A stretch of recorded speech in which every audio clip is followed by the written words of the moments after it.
오늘 말씀은 민수기 1장 1절에서 4절까지 말씀 같이 봉독하도록 하겠습니다. 이스라엘 자손이 애굽 땅에서 나온 후 둘째 해 둘째 달 첫째 날에 여호와께서 시내 광야 해막에서 모세에게 말씀하여 이르시되 너희는 이스라엘 자손의 모든 회중 각 남자의 수를 그들의 종족과 조상의 가문에 따라 그 명수대로 계수할지니 이스라엘 중 20세 이상으로 싸움 나갈 만한 모든 자를 너와 아론은 그 진영별로 계수하되 각 지파의 각 조상의 가문의 우두머리 한 사람씩을 너희와 함께 하게 하라. 아멘.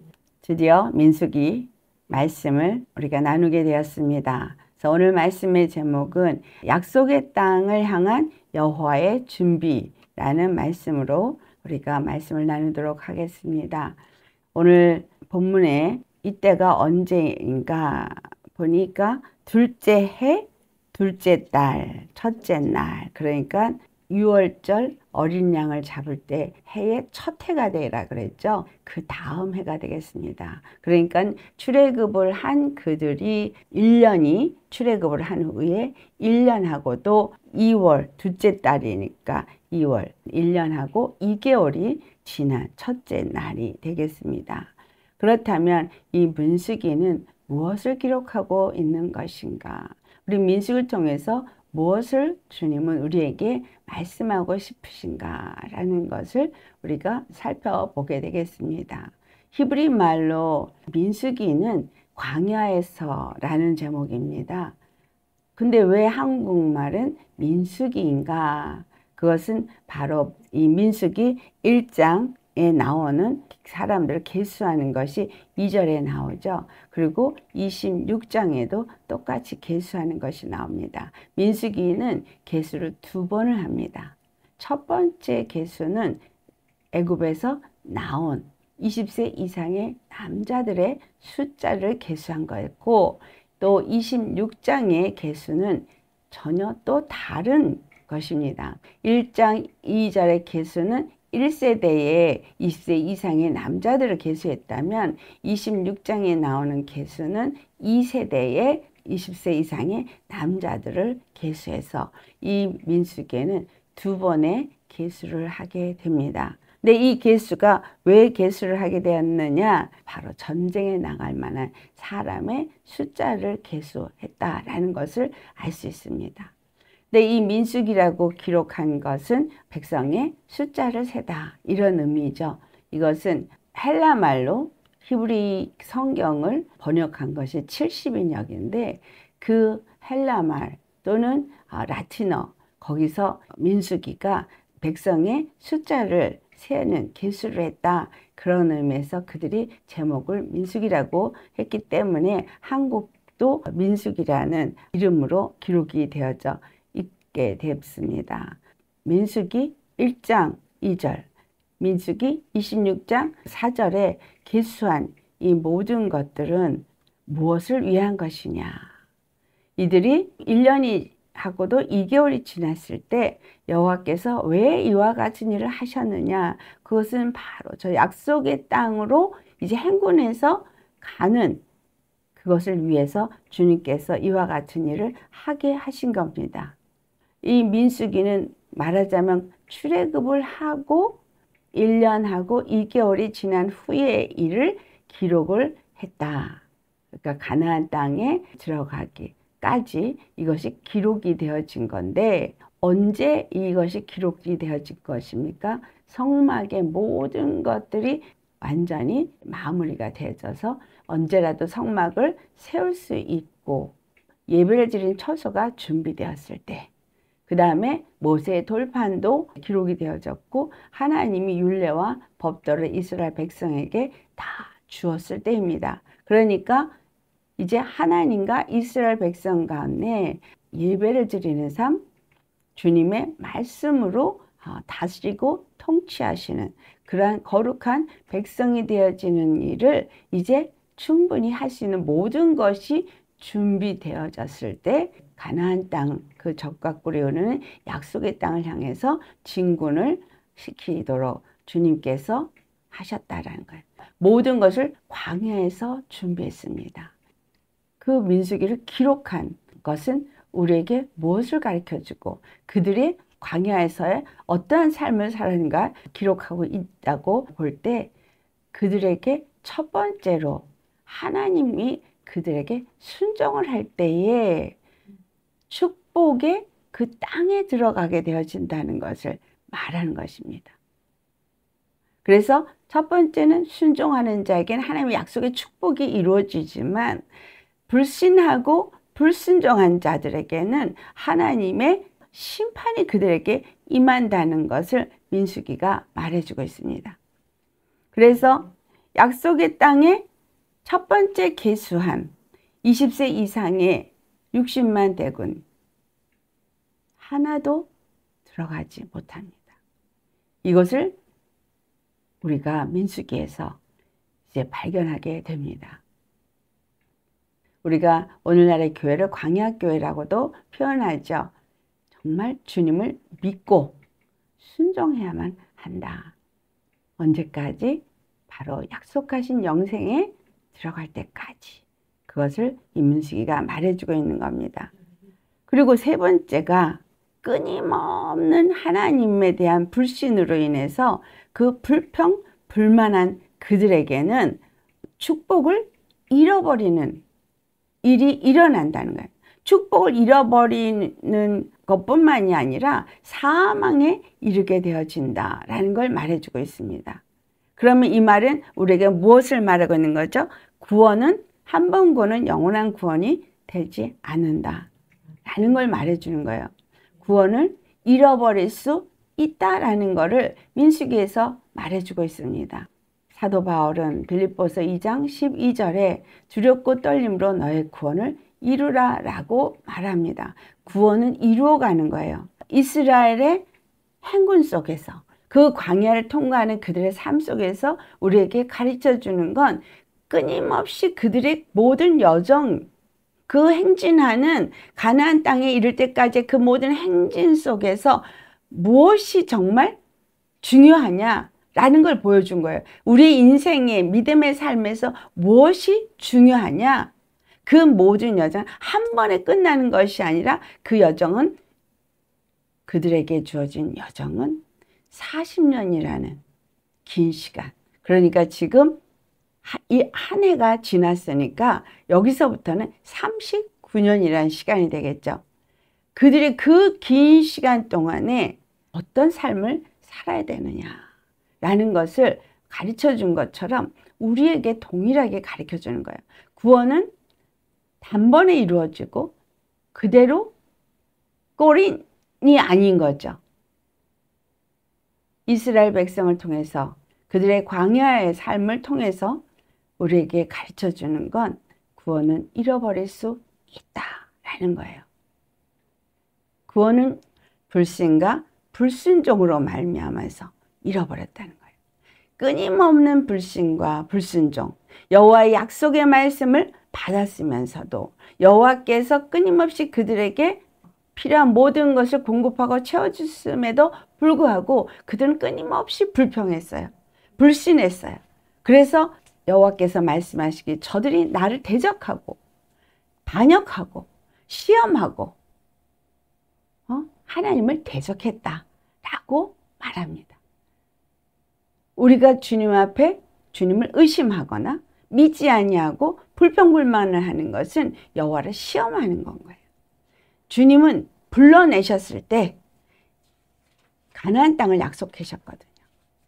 불러내신 하나님이 가나안 땅에 반드시 들으실 거거든요. 그리고 어떻게 그들을 이끌어냈어요? 정말 10가지 그 이적을 보여주면서 여호와 하나님이 누구신가를 보여줬어요. 애굽의 모든 신보다 뛰어난 신이라는 걸 보여줬어요. 그 여호와의 역사에 애굽의 어떤 신도 그를 대적해서 하나님을 대적할 수 없었다는 것을 보여주었습니다. 그럼에도 불구하고 출애굽한 이스라엘 사람들은 애굽에서 섬겼던 금송아지를 만들어서 너희를 인도한 하나님이라고 그 금송아지를 우상으로 섬기려는 이와 같은 패역한 짓을 했다는 거예요. 10가지 이적 다 본 사람들입니다. 그리고 금송아지 만들기 직전에 어떤 일이 있었어요? 여호와 하나님이 그 시내 산에 임하였던 것을 봤어요. 우레와 쥐진과 번개와 화염에 쌓인 그 산을 봤어요. 그럼에도 불구하고 변하는 우상을 하나님이라고 섬긴 그들, 이것은 뭘 말해주겠냐? 사람은 이적과 표적을 봤다고 해서 믿음이 있는 것이 아니라는 걸 보여주고 있어요. 믿음은 약속하신 여호와의 말씀을 믿고 의심치 않는 거예요. 그 약속의 말씀을 믿고 의심치 않는 사람은 여호와의 말씀하시는 모든 말씀대로 순종밖에는 하지 않죠. 여호수아가 우리에게 보여준 것입니다. 오직 순종한 것은 여호와가 누구신가? 그가 우리의 구원이시다.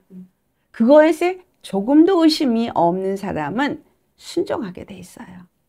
그래서 순종과 불순종, 믿음과 불신, 이 모습에 적나라하게 이 민수기에서 우리에게 보여줍니다. 그래서 믿고 순종한 자에겐 여호와의 축복이 있고 약속의 성취를 그들이 보지만 믿지 않고 불신하고 불순종한 자들에게는 하나님이 축복을 상실하고 사망에 이르게 되어지는 하나님의 심판에 놓이게 된다라는 것을 말해주고 있습니다. 그리고 네 번째 이 민수기를 통해서 가르쳐주는 것은 여호와 하나님의 은혜와 그 신실하심이에요. 여러분, 끊임없이 불평하고 불만하고 불신하고 불순종한 그들에게도 그들을 혼을 내셨다가도 다시 회개할 기회를 주시고 또 회개할 기회를 주시고 계속 반복해서 하는데, 너무 중요한 것이 뭐냐 하면 민수기에서 나타나는 건 그들이 가나안 땅 그 직전에서 여호와 하나님의 약속의 말씀을 믿지 않고 정탐꾼 12명 중에 10명이 하나님의 약속을 믿지 않는 말을 했다는 거예요. 안악 자손이 있다. 저들은 앞에서 우리는 메뚜기 떼와 같다. 여호와 하나님이 그 땅을 주시겠다고 했는데 그걸 믿지 않은 거죠. 그래서 어떤 일이 일어났어요? 갈렙과 여호수아는 분명히 저들은 우리의 밥이라고 말했음에도 불구하고 한 덩어리이기 때문에 누구는 들어가고 누구는 못 들어가는 것이 아니라 함께 거기서 돌이켜 회개를 해서 광야를 다시 그들이 38년 동안을 돌았다는 거예요. 너무 중요한 것은 갈렙과 여호수아는 정말 억울하죠. 그런데도 회군을 했어요. 40년 광야를 돌았지만 그 40년 광야 도는 동안에 그 불평불만한 사람, 그리고 잘못 보고한 사람은 다 죽었어요. 20세 이상의 모든 사람이 죽었어요. 자, 38년의 광야에 그들의 뺑뺑이의 삶은 무엇에 대한 뺑뺑이에요? 그들이 다 죽을 때까지. 그렇다면 이것은 우리에게 무엇을 말하냐? 우리 주님 앞에서 하나님은 하나님의 말씀을 믿고 순종하는 자들만 가나안 땅에 들여보낸다는 것을 알려주고 있는 거예요. 그동안 그들은 발도 부르트지 않고 신발도 해지지 않고 옷도 해지지 아니한 그러한 여정을 갔습니다. 우리가 너무너무 중요하게 보아지는 것이 뭐냐면 여호와께서 이 약속의 땅을 들어가기 위해서 약속의 땅을 향한 행군을 하는 일에 어떤 것을 준비시키셨는가라는 거예요. 오늘 우리가 다 읽지는 못했습니다. 왜냐하면 이걸 다 읽기에 너무 시간이 걸리니까 4절까지만 봉독을 했지만 여호와께서 약속의 땅을 향한 어떤 준비를 했는가 볼 때 첫 번째가 바로 지도자들을 세우셨다라는 거예요. 지도자. 이것이 5절 앞부분에 나옵니다. 너희와 함께 설 사람들의 이름은 이러하니 하면서 사람들을 호명을 하는데 어떤 거를 호명을 했냐면 16절로부터 나오는데 12지파의 각 지파의 조상의 가문을 따라서 한 명씩 지도자를 여호와께서 직접 지명을 합니다. 회중의 부름을 받은 자에 대해서 얘기를 할 때 16절에 그 조상 지파의 지휘관으로서 이스라엘 종족들의 우두머리라고 말하고 있어요. 근데 이들은 뭐예요? 부름을 받은 자인 거예요. 회중에서 부름을 받은 자예요. 회중에서 선택을 받은 자예요.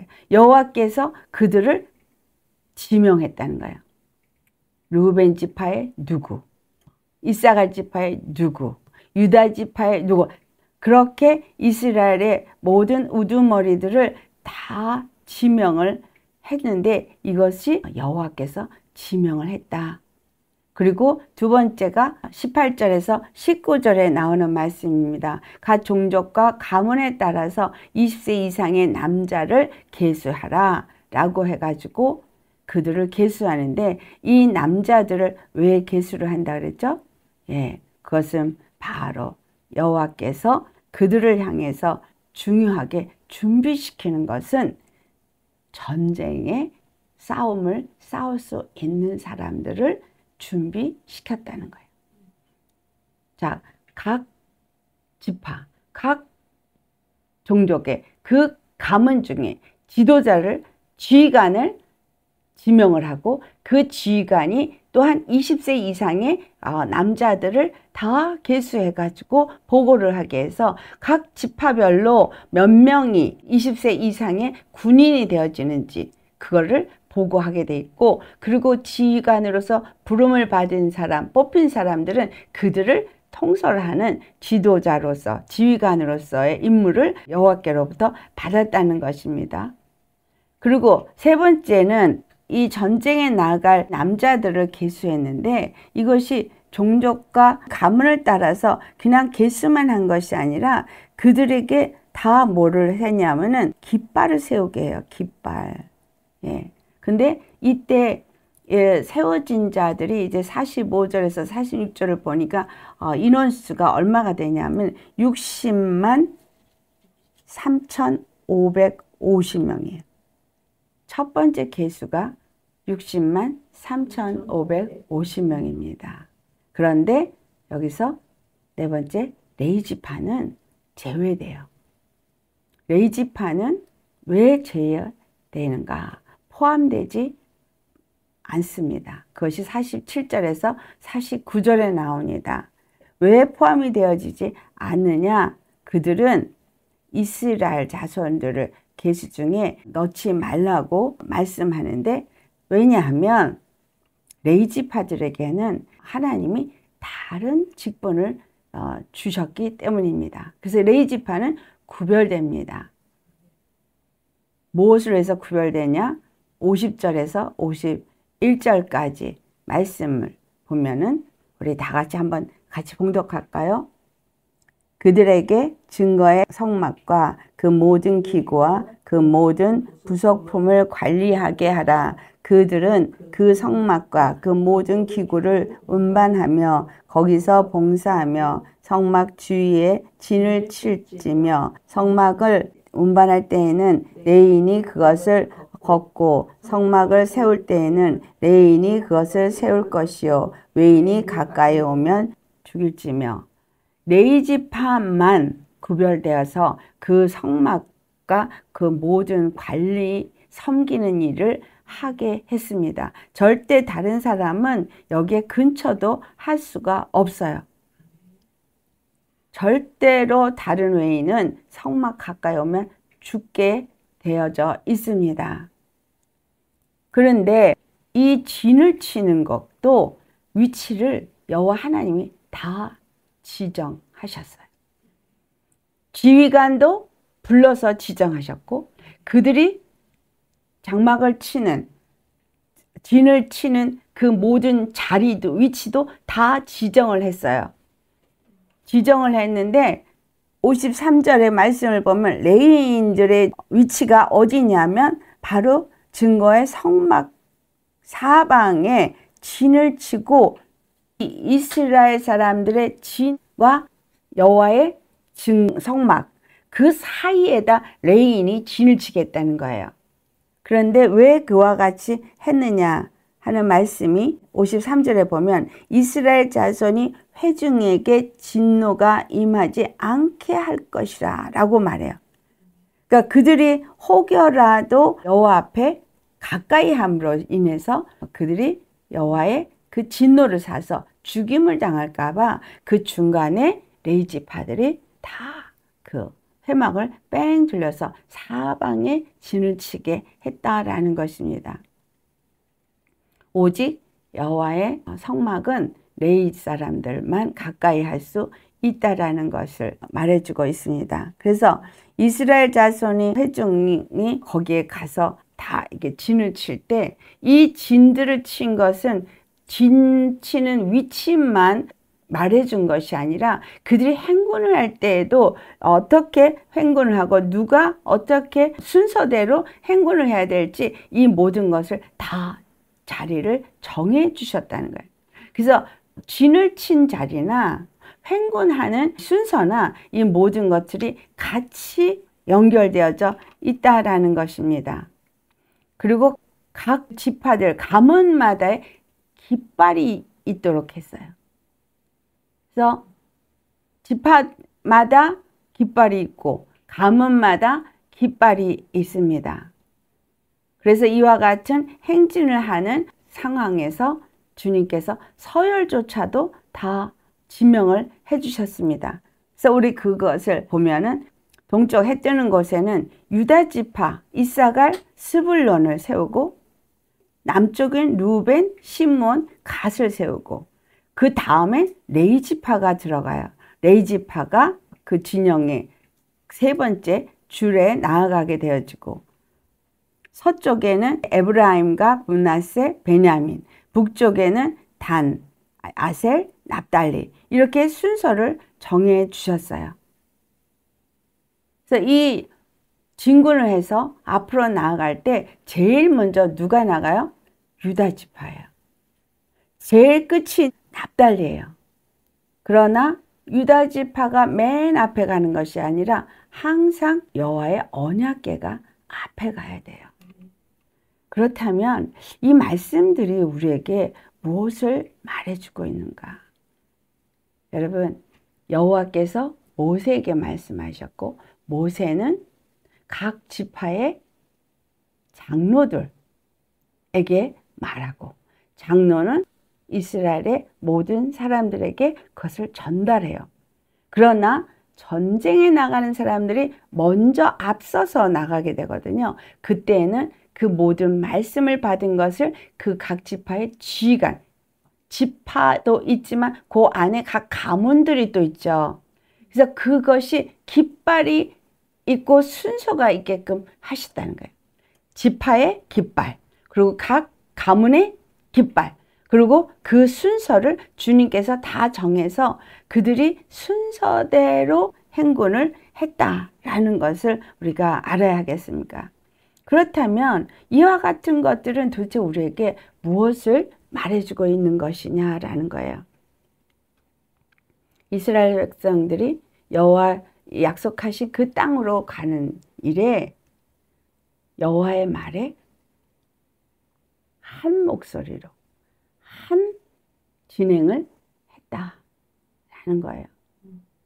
각각이 없었고 여호와께서 지명한 대로 그들이 나아가되 구름이 앞서가다가 멈추면 거기에 갔을 때 그 지명한 자리에 성막을 세우고 그리고 지명한 동쪽, 남쪽, 그리고 서쪽, 북쪽 이렇게 순서대로 진을 그들이 치고 또 레위 지파들도 다 진을 자기 위치에 치고 행군을 한다. 그러면 여호와의 언약궤를 맨 레위 지파들이 성막을 다 거두어서 앞서서 가면 그 다음에 유다 지파가 가고, 예? 이사갈 지파가 가고, 이런 식으로 그 지명한 동쪽의 지파 세 지파가 가면 그 다음에 남쪽의 지파 세 지파가 가고, 그 다음에 레위 지파가 가고, 그 다음에 서쪽의 지파가 가고, 북쪽의 지파가 가면서 납달리가 맨 끝으로 갔습니다.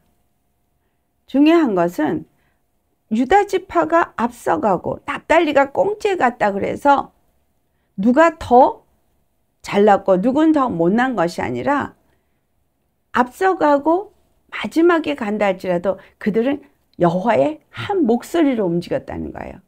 그리고 그 여호와께서 인도하는 길로 움직였다는 것이고, 여호와의 인도함이 없이는 그들은 한 발자국도 움직이지 않았다는 거예요. 왜? 왜 그렇게 하셨을까? 이것이 오늘날 우리에게 가르쳐주는 말씀입니다. 자, 우리는 예수 그리스도 안에서 교회가 됐습니다.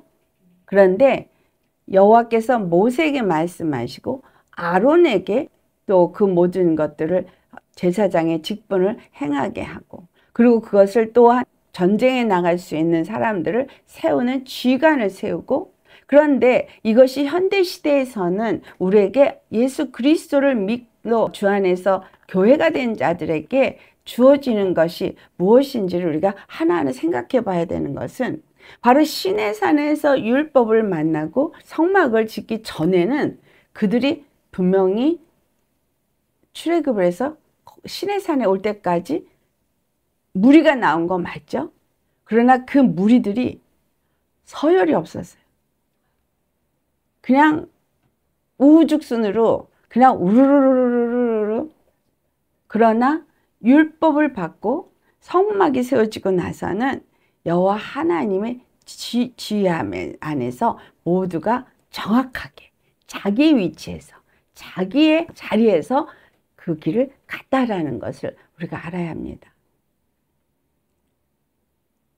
이것이 교회라고 생각한다면 각 교회의 머리는 누구냐?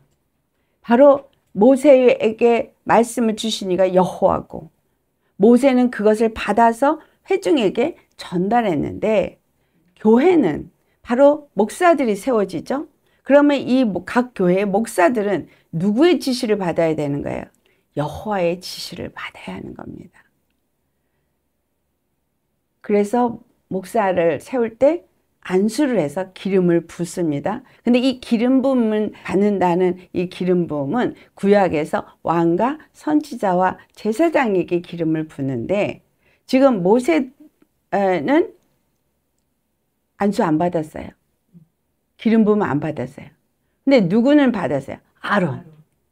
그러니까 지금 이 제사장 아론이 기름 부음을 받았는데, 왕으로 세워졌을 때 왕도 기름 부음을 받았고 선지자도 기름 부음을 받았어요. 그렇다면 이 제사장은 이스라엘 백성을 거룩하게 하기 위한 기름 부음입니다. 모세는 여호와로부터 말씀을 받아서 그 말씀을 아론에게 주고, 아론은 그대로 그 성막의 모든 것들이 지어졌을 때 거기에 따랐을 뿐인 거예요. 기름 부음을 받았지만 아론은 여호와께 직접 말씀을 받은 자가 아니에요. 그리고 자기가 여호와의 말씀을 받아서 백성들에게 말씀을 전달하는 자는 아니었습니다. 제사를 지내는 일에 직분을 받았을 뿐인 거예요. 그래서 하나님께 모세에게 전달했고, 모세는 각 지파의 장로들에게 모든 걸 전달하면서 그 모든 것이 일사불란하게 한 곳을 향해서 함께 갔다는 거예요. 한 목소리에 의해서. 교회는 왕의 역할, 선지자 역할, 제사장의 역할, 이 세 가지를 다 갖게 됩니다. 왜냐하면 우리 주 예수 그리스도가 이 세 가지 역할을 다 가지신 기름 부음을 받은 분이시기 때문에, 그래서 그분이 그리스도로서 하나님으로부터 받은 모든 말씀과 그 구원의 여호와와 우리 사이를 연결하는 단 하나의 길이고 진리요 생명이 되셨기 때문에, 그래서 예수 그리스도 안에서 이 이스라엘의 모든 사람들을 인도할 수 있는 자로서 지휘관을 세운 것처럼 교회의 지도자를 주님이 세웠습니다. 그래서 이들이 지휘자로서, 기름 부음 받은 자로서, 지도자로서 여호와께서 세울 때에 이들은 바로 이 세 가지의 역할이 부여되어졌다는 거예요. 치리하는 역할, 백성들을 치리하는 역할. 그러니까 각 교회에 자기의 백성들을 치리해야 돼요. 두 번째, 여호와의 말씀을 받아서 전달하는 역할, 즉 선지자 역할. 세 번째가 뭐예요? 그들이 거룩한 백성이 되게 하는, 제사를 지내게 하는 역할. 그렇기 때문에 교회의 지도자들은 여호와의 말씀을 받아서 그들로 하여금 거룩한 백성으로서 저 영생 약속의 소망을 가지고 그 길을 잘 갈 수 있도록 인도하는 지휘관이 되어야 한다는 거예요. 인도자가 되어야 한다는 것입니다. 그러나 그들의 삶 속에 끊임없는 예배라는 제사장의 직분을 감당해야 돼서 예배라는 것을 인도하고, 그 예배가 거룩한 예배로, 거룩한 백성으로, 거룩한 하나님 앞에 드려질 수 있도록 그 백성들이 온전히 여호와께서 받으실 만한 예배를 드릴 수 있도록 가르치고, 그 제사가, 예배가 온전히 상달되게 하는 일에 반드시 그 모든 일을 이루어야 할 역할이 바로 목사에게 있다는 거예요. 그 다음에 두 번째가 뭐였죠? 지휘관은 각 가문마다, 각 지파마다 20세 이상의 군대에 나갈 자가 몇 명인가를 계수하는 일을 했습니다. 그리고 그들이 그 계수만 했겠어요? 전쟁에 나가기 위해서는 싸움을 싸우는 연습도 했을 거예요. 그렇다면 교회 목사는 전쟁에 나가서 싸울 수 있는 바로 군대를 양육해야 되는 거예요.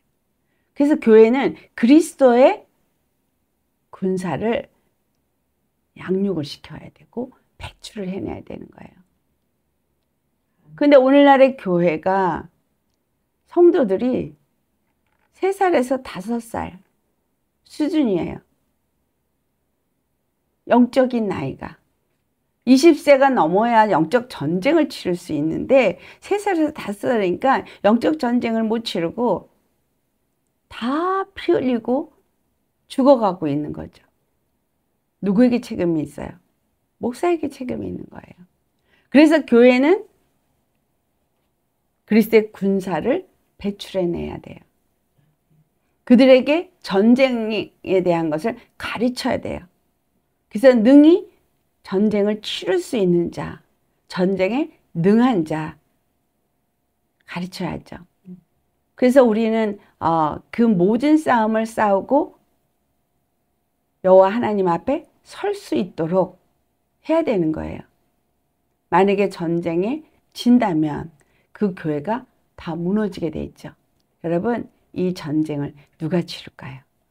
그 여호와 하나님이 그 전쟁을 싸우시도록 이 교회가 여호와 하나님이 임하시는 그러한 예배와 그런 교회가 되어져야 되기도 하지만 바로 영적인 중보기도자들이 있어야 돼요.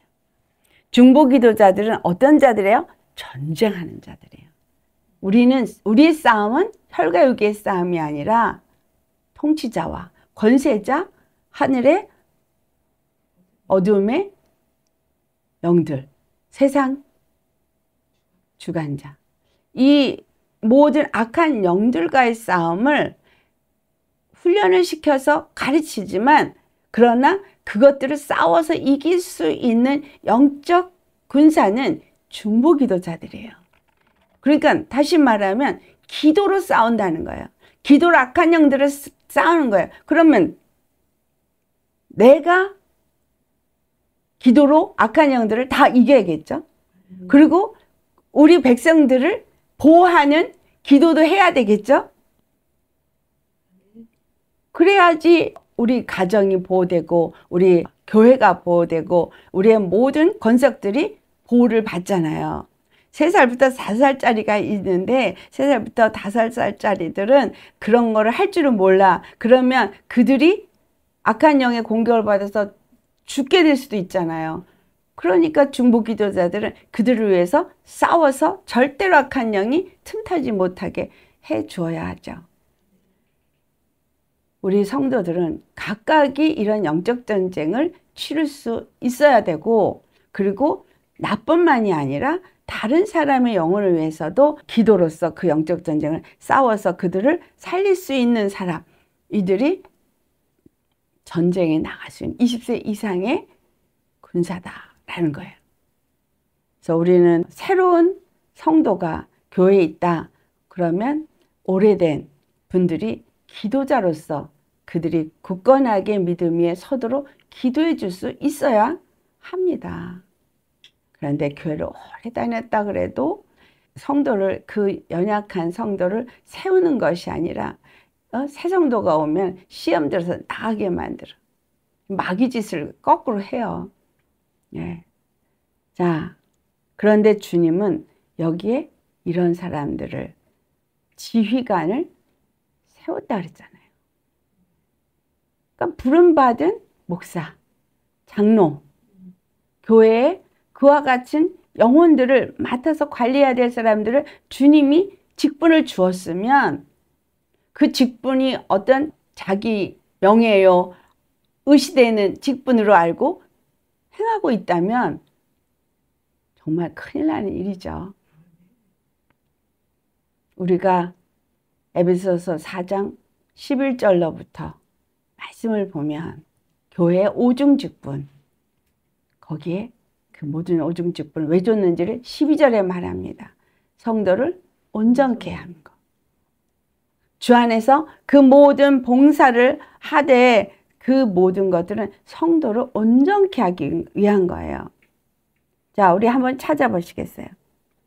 에베소 4장 11절로부터 우리 14절까지. 그가 어떤 사람은 사도로, 어떤 사람은 선지자로, 어떤 사람은 복을 전하는 자로, 어떤 사람은 목사와 교사로 삼으셨으니 이는 성도를 온전하게 하며 봉사의 일을 하게 하며 그리스도의 몸을 세우려 하심이라. 우리가 다 하나님의 아들을 믿는 것과 아는 일에 하나가 되어 온전한 사람을 이루며 그리스도의 장성한 분량에 충만한 데까지 이르리니 이는 우리가 이제부터 어린아이가 되지 아니하여 사람의 속임수와 간사한 유혹에 빠져 온갖 교훈의 풍조를 밀려 요동하지 않게 하려 함이라. 아멘. 분명하게 교회의 지도자로 세우신 이유를 말하고 있죠. 하나님의 아들을 믿는 것과 아는 일에 하나가 되어져서 온전한 사람을 이루게 하기 위해서인 거예요. 그들이 장성한 분량에 충만한 데까지 자라나도록 인도해야 합니다. 그렇게 되어야 14절 말씀처럼 이 세상 풍조에 어린아이가 되지 않고 장성한 자가 되어져야만 이 세상 풍조에 밀려서 실족하는 일이 없게 된다는 거죠. 왜? 이 세상에 간사한 유혹이 있으니까. 온갖 교훈과 풍조와 다른 가르침, 이론, 이런 것들이 넘쳐나고 있습니다. 그래서 그런 거에 요동하지 않아야 하는데 교회가 오히려 이런 거를 가르치고 있어요. 그럼 어떻게 되겠어요? 그러니까 다 마귀 자식이 되는 거죠. 자, 오늘 이 사람들을 보니까 각각 자기가 어디 소속인지 분명히 알겠죠. 각 가정마다 기가 있으니까 나는 어디에 소속이야. 그리고 위치가 어디인지도 알아요. 그러니 교회도 각각 자기 소속이 분명해야 돼요. 자기 위치가 분명해야 됩니다. 각 사람에게 위치를 주님이 역할을 정해 주셨다는 거예요. 이 말씀이 로마서 12장 3절로부터 5절에 있는 말씀을 보면은 내게 주신 은혜로 말미암아 너희 각 사람에게 말하노니 마땅히 생각할 그 이상의 생각을 품지 말고 오직 하나님께서 각 사람에게 나누어 주신 믿음의 분량대로 지혜롭게 생각하라 라고 말하고 있어요. 자, 왜? 4절로부터 우리가 한 몸에 많은 지체를 가졌으나 모든 지체가 같은 기능을 가진 것이 아니니 이와 같이 우리 많은 사람이 그리스도 안에서 한 몸이 되어 서로 지체가 되었느니라. 교회는 예수 그리스도가 머리요. 교회는 그의 몸된 교회다. 이렇게 말하잖아요. 근데 오늘 사도 바울의 말씀을 보니 로마서 12장 5절에 우리 많은 사람이 그리스도 안에서 한 몸이 되어서 서로 지체가 되었다. 믿음으로 그리스도 안에 속한 자가 되어지고 그리스도 예수 안에서 한 몸이고 한 지체가 되었다는 거예요. 그래서 많은 사람이 있지만 그리스도 안에서 한 몸을 이루어야 하겠죠. 그래서 5절 하나님의 한 지시 명령을 따라서 그들이 60만 3,550 그 어마어마한 숫자는 20세 이상일 뿐이에요. 나머지 그 아래에 있는 사람들까지 하면 약 300만이냐 200만이냐 뭐 얘기들이 있는데 200만인지 300만인지 모르지만 유대인들은 절대로 그냥 무조건 생기면 낳습니다. 피임 같은 거 안 합니다. 그러니까 한 집에 지금도 7명씩 낳거든요. 그러니까 7명이 있는 집도 있을 것이고 6명 있는 집도 있을 것이고 5명 그러니까 좋게 300은 되지 않을까 싶습니다. 이 300만 명이 나아가는데 행렬이 정확하게 자기 지파, 자기 가문 따라서 나아갔다는 겁니다.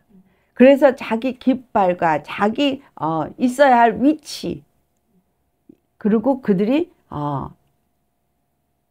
나아가는 순서까지도 여호와 하나님께서 지명하여 주셨기 때문에 이것을 이 교회도 알아야 한다는 거예요. 그래서 군대같이 서열이 있어요. 군대에 서열이 있죠. 교회도 서열이 있죠. 그러나 중요한 건 뭐예요? 군대에는 그 서열에 따라서 모든 것이 온전히 이루어질 때 전쟁에 나가서도 그 지휘관의 지휘에 따라서 모든 일을 할 수 있죠. 그렇지만 그 앞에 전선에 나가는 자가 있냐 후방부대가 있는가 하면 또 이거 날르는 사람 뭐 포부대가 있고 무슨 부대가 있고 다 역할이 다르잖아요. 교회도 마찬가지죠. 그래서 역할들이 분담되어져 있기 때문에 교회는 반드시 뭘 해야 돼요? 리더십에 분리를 해야 돼요. 이걸 뭐라냐? 권위이양이라고 그래요. 목사 혼자 다 할 수가 없어요. 목사는 뭐 하는 거예요? 하나님의 말씀을 받는 거. 백성들에게 그 말씀을 전달하는 거. 그리고 그들이 거룩한 삶을 살게 하는 거. 이와 같은 일을 하지만 그러나 나머지 일들은 다 그 권위를 이양해서 그들 각자에게 그 권위를 가지고 맡은 바 직분에 충성을 하게 해야 하는 거죠. 그래서 이와 같은 일을 할 때에 그 각 사람에게 하나님이 은사를 주시고 그 모든 일을 하게 하시는 거죠. 자, 우리 고린도전서 12장을 가보시겠습니다. 고린도전서 12장 4절에서부터 7절까지 은사는 여러 가지나 성령은 같고 직분은 여러 가지나 주는 같으며 또 사역은 여러 가지나 모든 것을 모든 사람 가운데서 이루시는 하나님은 같으니 각 사람에게 성령을 나타내심은 유익하게 하려 하심이라. 여기서 모든 사람에게 은사를 주시는 성령은 같아요. 직분은 여러 가지지만 그 직분을 주신 주는 같아요. 사역이 여러 가지지만 이 모든 것들을 모든 사람 가운데서 이 모든 것을 이루게 하시는 하나님은 같습니다. 아멘. 그래서 한 분 하나님이 한 분 주가 되시고 한 성령님 삼위의 하나님께서 교회 안에서 역사하시고 직분도 주시고 그 모든 일을 감당케 하신다는 거예요. 그래서 각 사람에게 성령을 나타내심은 우리에게 무슨 일을 하든 성령이 나타나는 거잖아요. 이것을 나타내심은 우리로 하여금 유익하게 하려 함이라. 그것에 대해서 지금 하나님의 뜻을 이루기 위해서, 하나님의 목적을 이루기 위해서 모두가 한 뜻, 한 마음, 한 지도 아래에서 한 하나님, 한 주 아래에서 모든 일을 한다라는 것을 알아야 되겠습니다.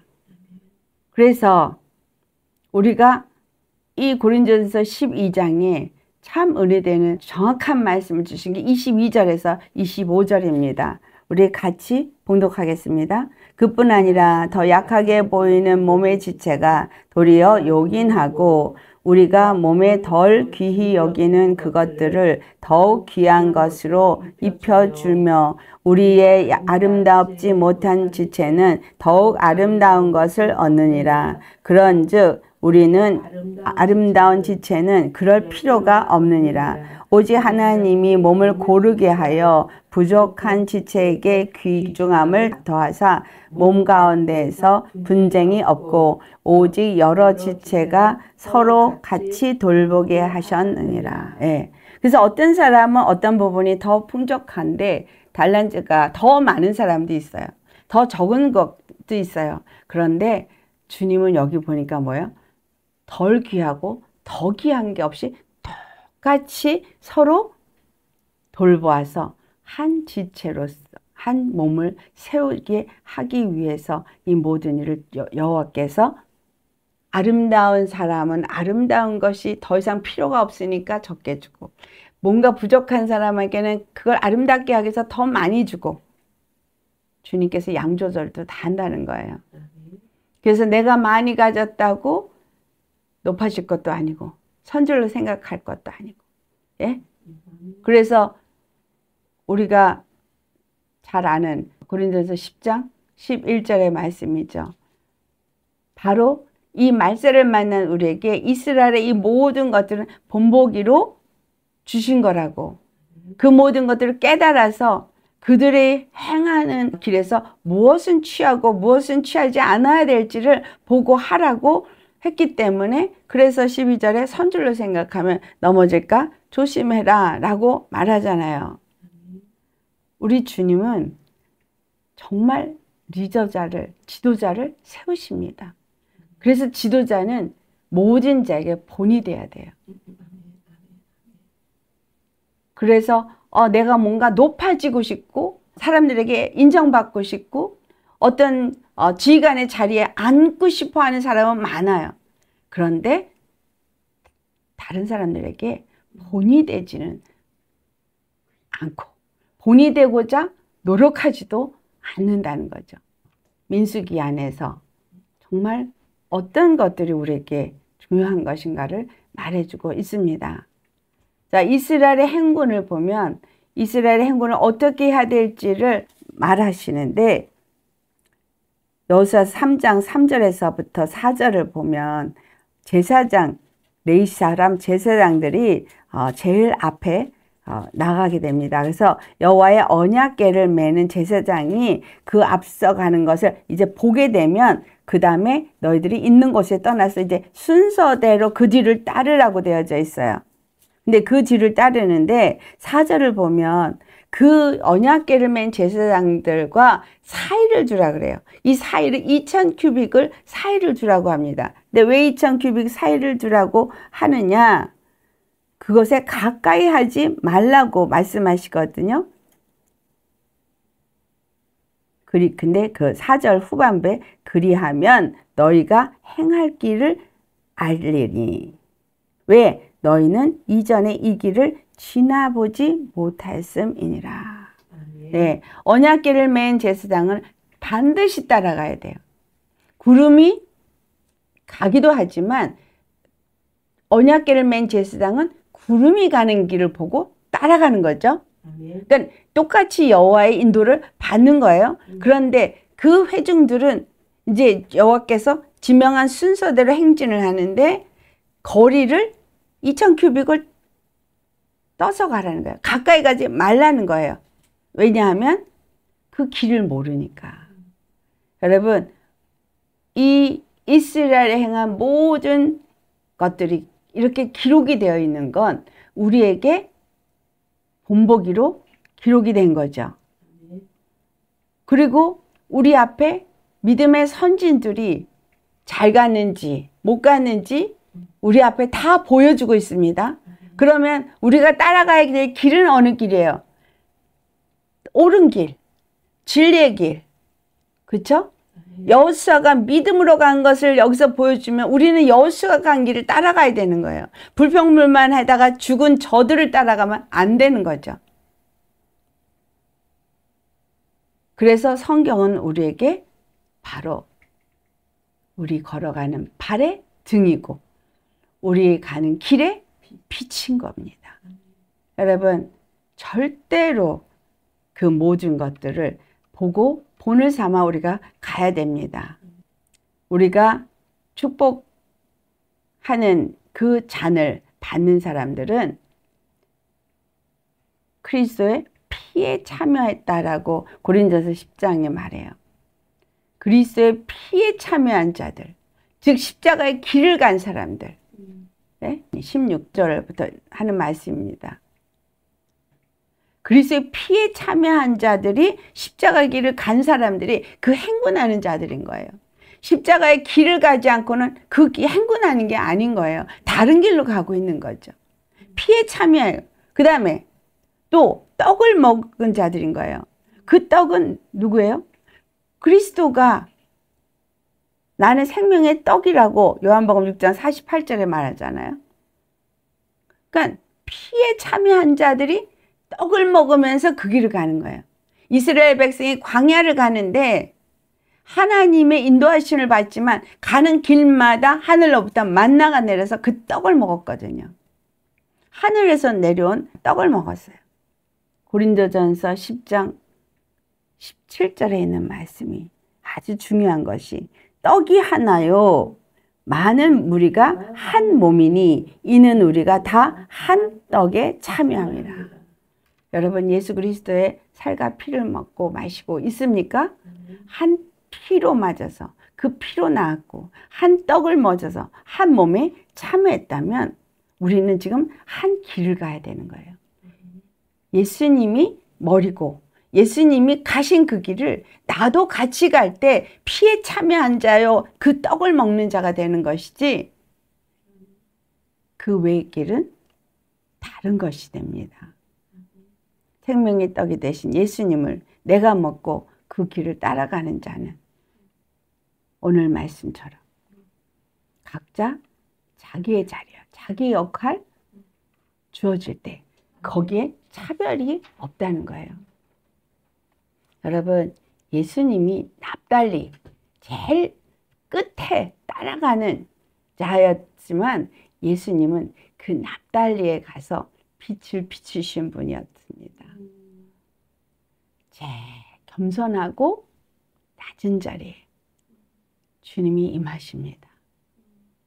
앞서가는 머리만 되려고 하는 것보다 정말 저 낮은 자리에서 겸손히 주님을 섬기는 자에게 주님이 임하셔서 주님은 왕궁에 있는 자에게 간 것이 아니라 비천하고 고통하는 가난한 자, 천박한 자들에게 가서 그들과 함께 하면서 그들에게 복음을 전했습니다.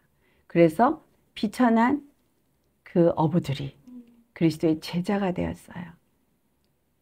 우리는 이 민숙을 통해서 많은 걸 깨달으시기를 바랍니다. 너무 중요한 것은 우리의 삶이 바로 광야의 삶이기 때문입니다. 이 광야에서 우리가 어떤 삶을 사느냐가 중요하다는 거예요. 이 광야에서 이스라엘에게 여호와께서 어떻게 하셨느냐, 그리고 그들에게 무엇을 준비시키셨느냐, 그렇다면 오늘 나에게 준비시키는 것은 무엇인가 라고 생각해 보셔야 되겠죠.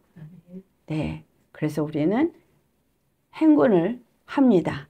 구름을 따라 그 은혜의 말씀을 따라 행군을 해야 합니다.